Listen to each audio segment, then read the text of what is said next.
Guys, I just want to pop on here and share something real quick. So, I just got done reading my Bible, and I just want to share that lately in my faith walk, I've been blaming the Lord for things. I know that isn't right, but ultimately, because of different things that have happened, it's led me to kind of have this blaming mentality towards the Lord. But what I'm realizing is that ultimately that's wrong. We can't do that, and also we have to realize that ultimately we have to take responsibility for our own sinful actions ultimately. And also too, we have to realize and acknowledge that we live in a fallen world.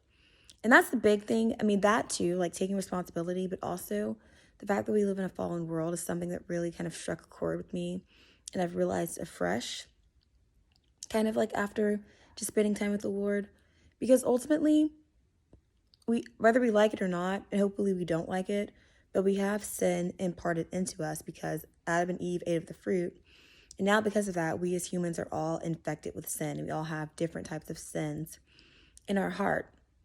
And yeah, that's sad, that's unfortunate, but ultimately we have the Spirit, and through the Spirit we can overcome any inward or outward sin that we're dealing with or that we are facing ultimately. So I just say all that to say, ultimately, we all have sin in us. It's something that we ultimately kind of can't help because obviously Adam and Eve ate of the fruit. But of course we do have free will. But now that we have the understanding that we do have this sin nature, our nature is gravitates towards sin because we're infected with sin, it really should cause us to pray harder against the enemy because he's always going to be out here scheming to get us to have just like thoughts that are sinful or actions that are sinful.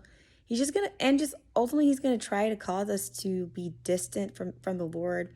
And ultimately he means for our downfall. So we really need, now having all this in mind, it should really encourage us to pray more, ultimately to connect with the Lord so that when we do have times that the enemy comes out to get us, we're going to be able to have the strength to stand. Anyway, I hope you're blessed by this video. If you did, let me know and have a great day.